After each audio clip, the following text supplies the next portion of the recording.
अशोक का शस्त्र त्याग। क्या पढ़ेंगे? अशोक चंद्रगुप्त मौर्य का पोता था और बिंदुसार का पुत्र था। अशोक चंद्रगुप्त मौर्य का पोता, बिंदुसार का पुत्र। अशोक कौन था? चंद्रगुप्त का पोता। अशोक कौन था? बेटा किसका था? बिंदुसार का। बेटा किनका था? पोता किनका था? चंद्रगुप्त मौर्य का। अशोक बहुत ही प्रसिद्ध राजा है, चक्रवर्ती राजा है। उन्होंने जो कार्य किया शांति और अहिंसा के लिए, समाज में सौहार्दपूर्ण संबंध को विकसित करने के लिए, वह काफी सराहनीय है। अशोक बहुत ही दयालु भी था, परोपकारी भी था और प्रजा के हित में हमेशा काम करता था। अशोक जब धम्म नीति अपनाया, उसके बाद उन्होंने जो समाज में काम किया वह अमर हो गया। अशोक उस काम को करके अमर हो गया। लेकिन इन सब काम से पहले अशोक जब राजगद्दी प्राप्त कर रहा था तो ऐसा बौद्ध लेखों में पता चलता है, बौद्ध अनुश्रुतियों से, स्रोतों से, पुस्तकों से पता चलता है कि अशोक 99 भाइयों को मार करके राजगद्दी प्राप्त किया था। 99 भाई को मार करके यही कारण है कि 273 ईस्वी पूर्व उनके पिता के मृत्यु के उपरांत उन्होंने गद्दी हासिल कर लिया था, लेकिन उसका राज्याभिषेक 269 ईस्वी पूर्व हुआ, अर्थात 4 वर्ष बाद। मौर्य वंश का स्थापना चंद्रगुप्त मौर्य के सहायता से, चंद्रगुप्त मौर्य चाणक्य के सहायता से नंद वंश के अंतिम शासक धनानंद को हरा करके मौर्य वंश का नींव 321 ईस्वी पूर्व रखा। और अशोक के शासनकाल में आपको तीसरा बौद्ध संगीति पाटलिपुत्र में हुआ था। आज उसी महान राजा के बारे में पढ़ेंगे। अशोक का शस्त्र त्याग। अशोक कैसे शस्त्र त्याग किया? क्योंकि वह अपने तलवार के बल पर अपने साम्राज्य का विस्तार और उसको सुदृढ़ करने पर अपना ध्यान केंद्रित किए हुए था। लेकिन ऐसी कौन सी घटना घटी कि अशोक भेरी घोष की जगह पर धम्म घोष का रास्ता अपना लिया, राज विस्तार के जगह पर धर्म के मार्ग पर चल पड़ा? ऐसी कौन सी घटना थी? आज उसी के बारे में जानेंगे। एक मैदान में मगध के सैनिक के शिविर लगे थे। बीच में मगध की पताका फहरा रही थी। पताका के पास ही सम्राट अशोक का शिविर था। मगध के मैदान में एक तरफ मगध के सम्राट अशोक का शिविर था, उनका सैनिक का शिविर था, और बीच में पताका लहरा रहा था जहां पर अशोक राजा का शिविर था। संध्या बीत चुकी थी, आकाश में तारे चमकने लगे थे, शिविर में दीपक जल गए थे और अपने शिविर में अशोक अकेले टहल रहे थे। जब संध्या का समय हुआ तो तारे टिमटिमाने लगे। शाम को अशोक अपने शिविर में टहल रहा था। अशोक अपने शिविर में टहल रहा था। उनके मुख पर चिंता की छाया है। वे कुछ सोचते हुए असल में बैठ जाते हैं। अशोक के मुख पर चिंता की छाया है और कुछ सोचते हुए वह फिर बैठ जाते हैं। कुछ सोचते हुए वह फिर क्या करता है? बैठ जाते हैं। अशोक स्वतः आज 4 साल से यह युद्ध हो रहा है और कलिंग आज भी जीता नहीं जा सका है। दोनों ओर से लाखों आदमी मारे गए हैं, लाखों घायल हुए हैं, पर हम आज भी असफल हैं। क्या होगा इसका परिणाम? अशोक अकेले अकेले यह सोच रहा था कि कलिंग का युद्ध जो है वह 4 वर्षों से लड़ा जा रहा है। कितने वर्षों से लड़ा जा रहा है? 4 वर्षों से लड़ा जा रहा है। इसके बावजूद भी युद्ध जीता नहीं गया। इसके बावजूद युद्ध क्या हुआ? जीता नहीं गया। इस युद्ध का क्या परिणाम होगा कलिंग के युद्ध का? यही बात अशोक सोच रहे थे कि द्वारपाल सिर झुका के कहता है, राजन संवाद आना चाहता है। संवाददाता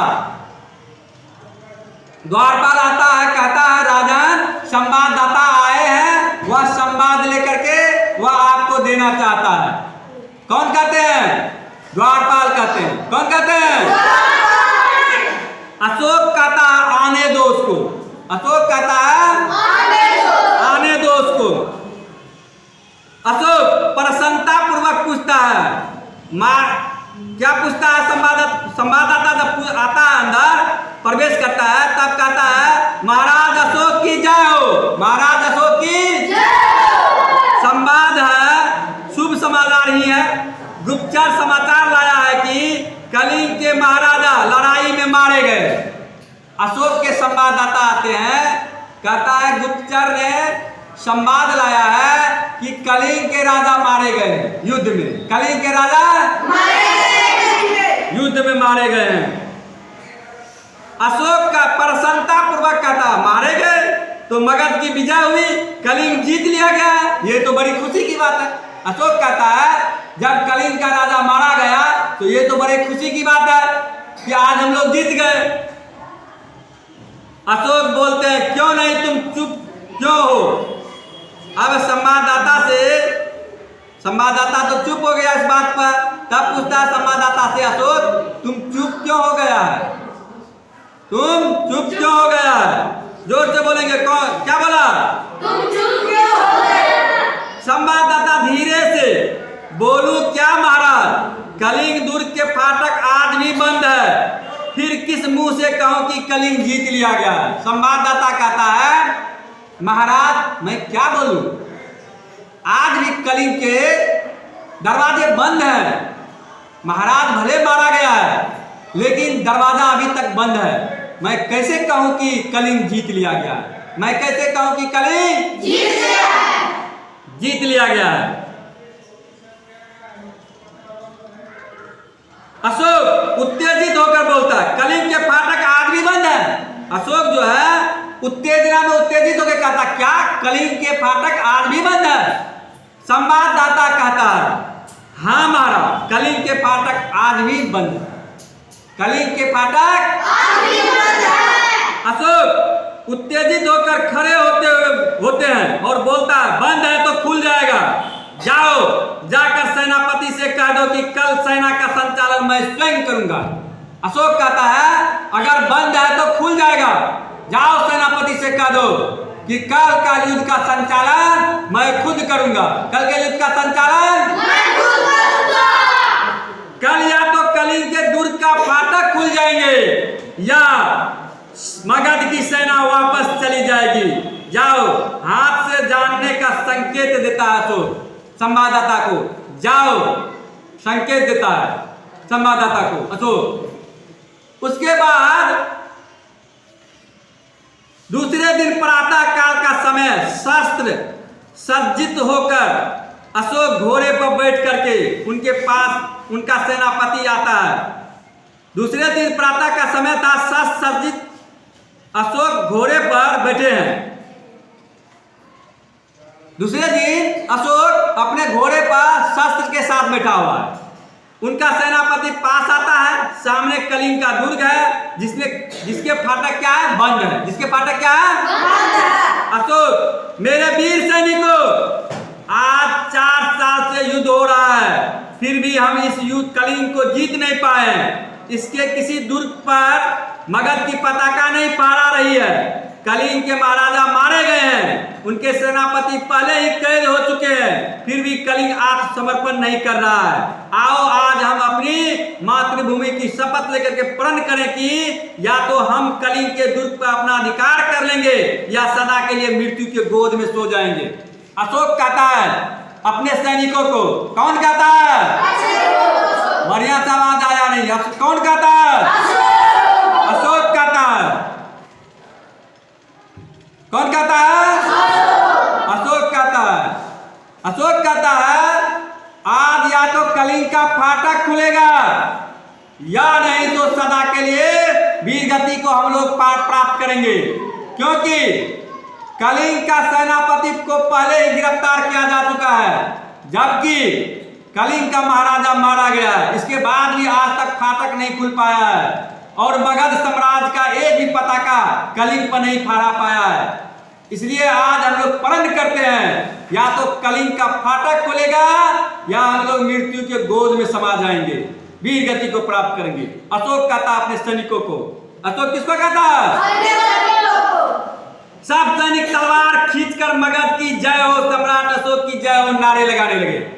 सभी सैनिक तलवार खींचा और जोर जोर से नारा लगाने लगे, मगध सम्राट की जय हो, मगध सम्राट की जय हो और राजा अशोक की जय हो, राजा अशोक की जय हो। सहसा दुर्ग का फाटक खुल जाता है। जैसे ही सैनिक इधर नारा लगाता है, फाटक दुर्ग का खुल जाता है, फाटक दुर्ग का खुल जाता है।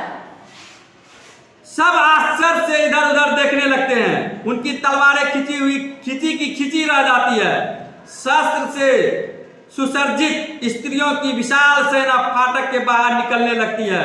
सेना के आगे पुरुष भेष में एक वीरांगना है जो सैनिक भेष में साक्षात चंडी जैसी दिखाई देती है।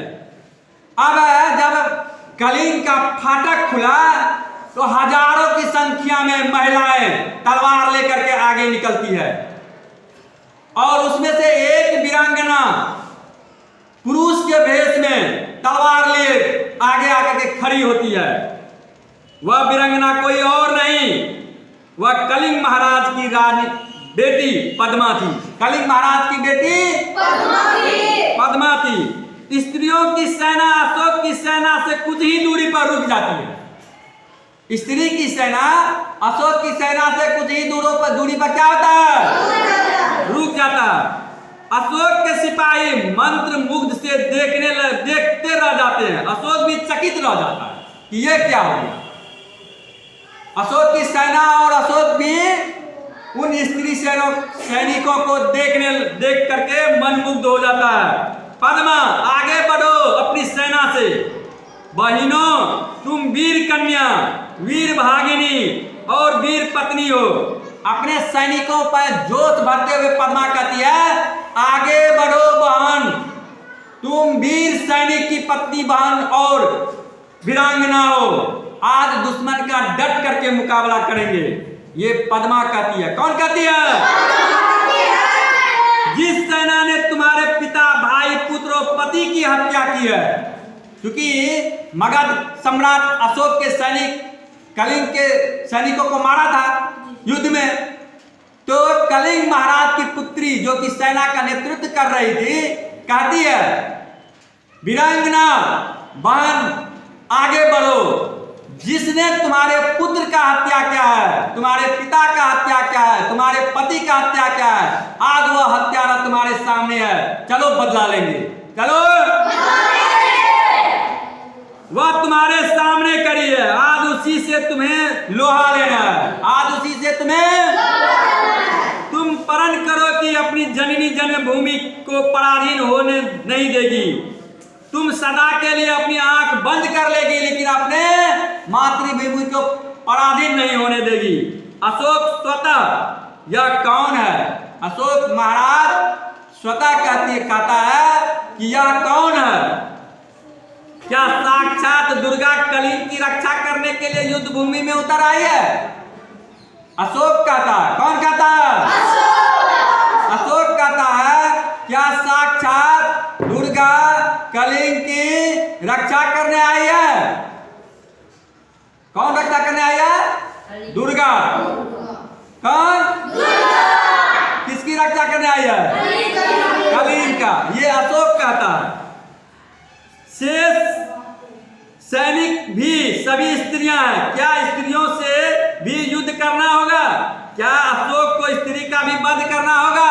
ना, मैं स्त्री का वध नहीं करूंगा। अशोक कहता है श्रेष्ठ सेना भी तो स्त्रियां ही है। क्या अशोक को स्त्री से लड़ना होगा? क्या अशोक स्त्री का वध करेगा? अशोक स्त्री का वध नहीं करेगा। ये राजा अशोक कहता है युद्ध भूमि में। कौन कहता है? राजा अशोक। मुझे विजय नहीं चाहिए, मुझे विजय नहीं चाहिए। मैं यह पाप नहीं करूंगा, मैं यह पाप नहीं करूंगा। मैं शस्त्र नहीं चलाऊंगा। सैनिकों, स्त्रियों पर हाथ उठाना, आगे बढ़कर तुम कौन हो देवी? अशोक कहता है मैं स्त्री पर वार नहीं कर सकता, मैं ये पाप नहीं कर सकता है। तुम कौन हो? अपना परिचय दो। पद्मा कहती है मैं कलिंग महाराज की कन्या हूं, मैं कलिंग महाराज की कन्या हूं। मैं हत्यारे अशोक की सेना से लड़ने आई हूं, मैं हत्यारे अशोक की सेना से लड़ने आई हूं। जब तक मैं हूं मेरी ये वीरांगनाएं हैं, कलिंग के भीतर कोई पैर नहीं रख सकता। कहां है अशोक? कहां है मेरे पिता का हत्यारा? मैं उससे द्वंद्व युद्ध करना चाहती हूं, मैं उससे द्वंद्व युद्ध या अशोक को कलिंग महाराज की पुत्री चैलेंज कर रही थी और कह रही थी कि आज मैं अशोक से बदला लूंगी, मैं उससे द्वंद्व युद्ध लड़ूंगी। अशोक कहता है अशोक तो मैं ही हूं राजकुमारी, दोषी मैं ही हूं, परंतु तुम स्त्री हो, तुम्हारी सेना भी स्त्रियों की है। मैं स्त्री पर शस्त्र नहीं चलाता हूं, मैं स्त्री पर शस्त्र नहीं चलाता हूं। ऐसा इसलिए कहा अशोक। पद्मा पूछती है क्यों महाराज? शस्त्र चलाइए। अशोक कहता शस्त्र की आज्ञा है, शास्त्र की आज्ञा है। किसकी आज्ञा है? शास्त्र की आज्ञा है राजकुमारी। हमारे हिंदू धर्म में हमारा हिंदू धर्म सनातन धर्म है और सनातन धर्म का प्रमुख धर्म ग्रंथ जो है वह वेद है। वेदों की संख्या 4 है। वेद के बाद पुराण है, पुराण के बाद उपनिषद है, उपनिषद में आध्यात्म के दार्शनिक वचनों का संग्रह है। इन धार्मिक ग्रंथों में, गीता में, रामायण, महाभारत, इन धार्मिक ग्रंथों में हमारे पूर्वजों ने, हमारे ऋषि मुनियों ने ऐसा कहा है कि स्त्री पर हाथ नहीं उठाना चाहिए।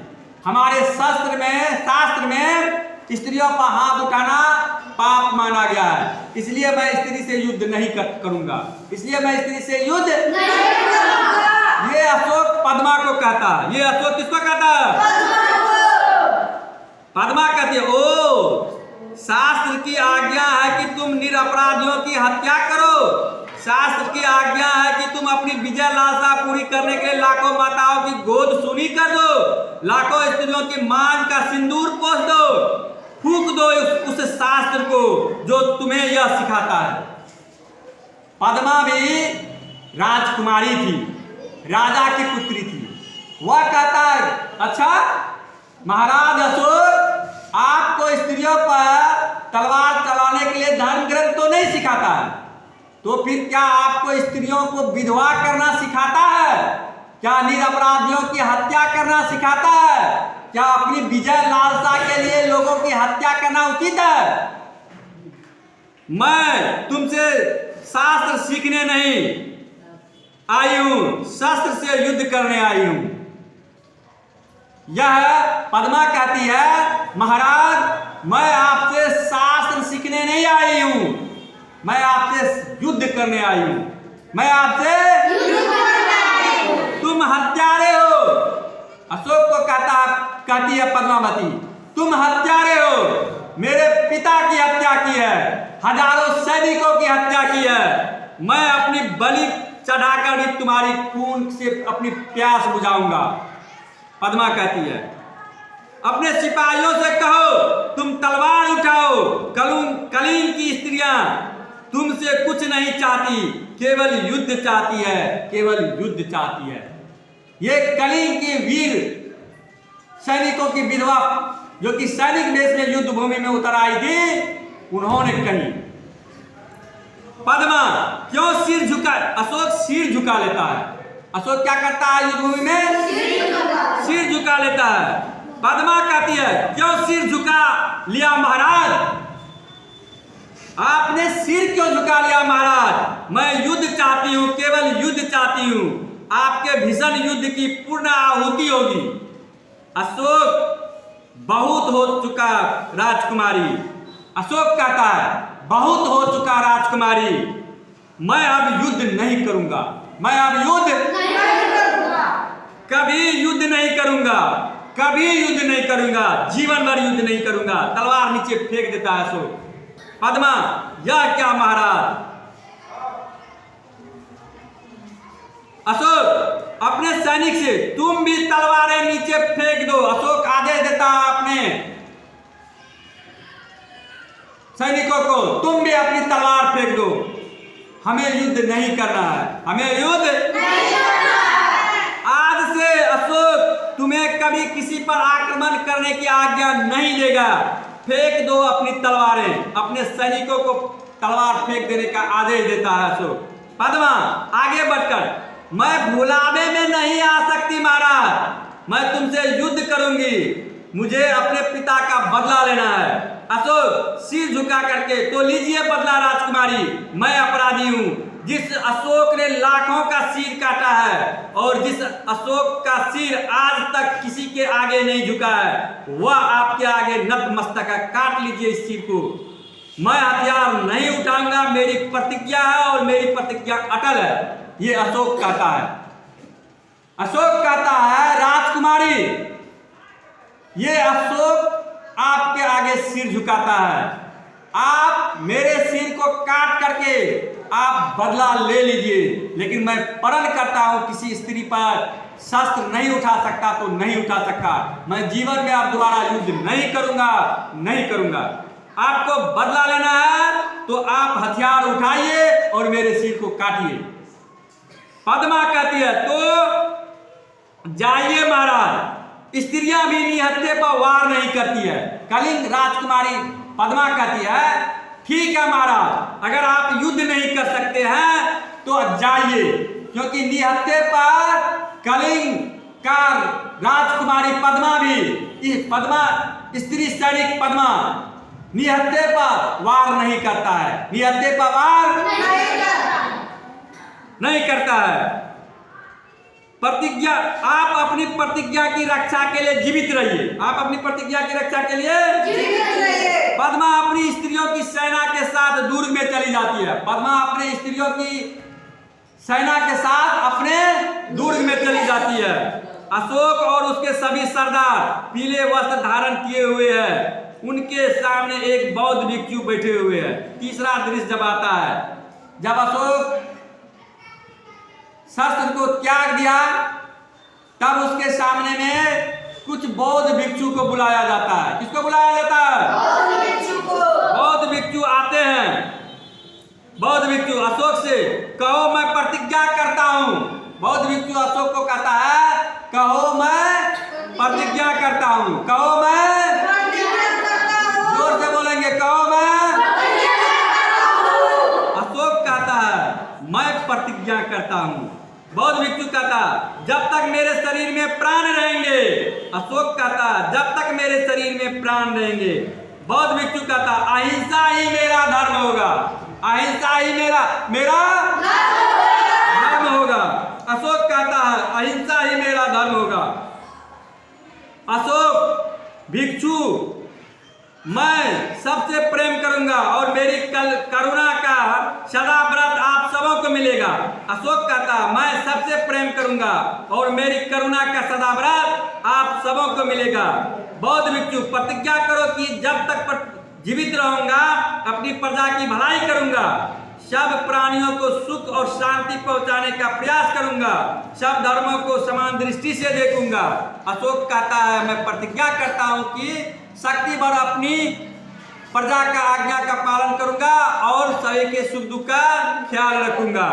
इस प्रकार से अशोक का शस्त्र त्याग चैप्टर पूरा होता है। लेकिन अशोक जैसे ही शस्त्र त्याग करने के उपरांत युद्ध नीति छोड़ दिया।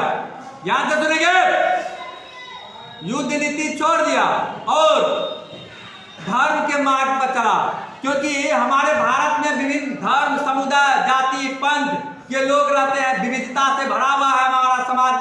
तो उन्होंने सभी संप्रदायों के बीच में, सभी लोगों के बीच में सद्भावना, सहयोग, प्रेम, भाईचारा जैसे विचारों को फैलाया। प्राणियों के लिए उन्होंने खाने पीने के लिए फल लगाया, रोड बनवाया, कुआं खुदवाया। अशोक अपने विचारों को प्रचार करने के लिए अपने पुत्र तक को धर्म प्रचार के लिए विदेश भेज दिया, श्रीलंका भेजा। उसके बाद उन्होंने कुछ अधिकारियों का नियुक्ति किया और वह अधिकारी राज्य में भ्रमण करके लोगों को अशोक का उपदेश देता था, शांति और अहिंसा का पाठ पढ़ाता था। अशोक खुद भी शिलालेखों के माध्यम से पूरे साम्राज्य को संबोधित किया और पूरे साम्राज्य में उन्होंने उस शिलालेख को खुदवाया। उनके शिलालेख अफगानिस्तान में भी मिला है, शाहदरा में,